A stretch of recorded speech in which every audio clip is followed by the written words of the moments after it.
সন্ত্রাসীদের সাথে দেখা যায় যে পুলিশ প্রশাসনের এক খুব গভীর সম্পর্ক।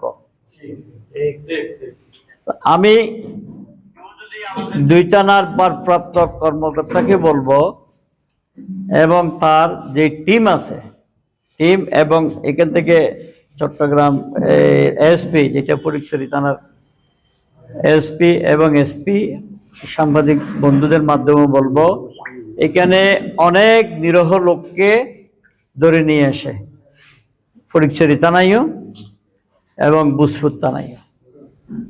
ফটিকছড়ি থানায় ধরে এনে একটা আওয়াজ দেয় সরোয়ার আলমগীর বলেছেন সেই জন্য ধরে এনেছে। সত্যি সরোয়ার আলমগীর বলেছে ধরে আনার জন্য। সন্ত্রাসীকে অস্ত্রধারী যে আছে তাকে, যাদের মামলা নাই তাদেরকে ধরে আনার জন্য বলি নাই।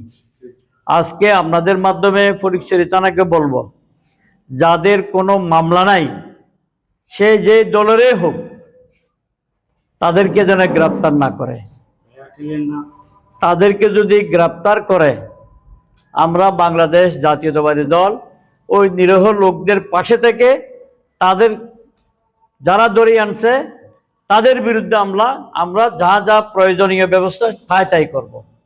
কারণ 5ই আগস্টের আগে নিরহ লোকজনকে ধরে এনে ব্যাপক চাঁদাবাজি হতো। 5ই আগস্ট কি জন্য হয়েছে এইটাও একটা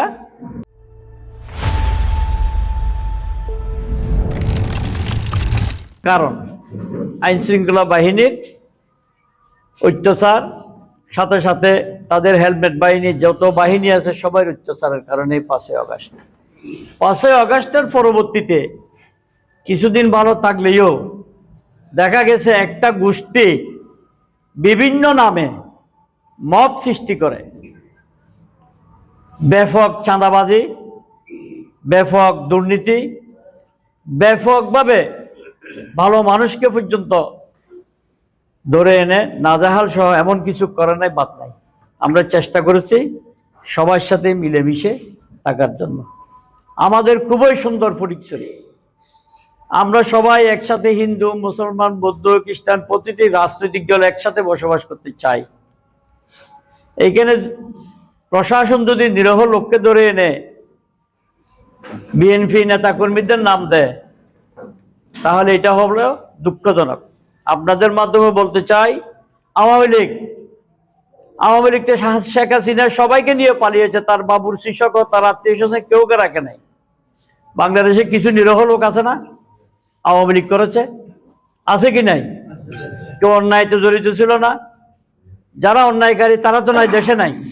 অন্যায়কারী তো দেশ ছাড়ি চলে গেছে।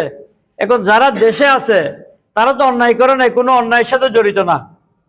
আমি আপনাদের মাধ্যমে বলবো যাদের মামলা আছে তাদেরকে ধরে আনুন, যাদের মামলা নাই এরকম কাউকে আপনারা ধরে আনবেন না।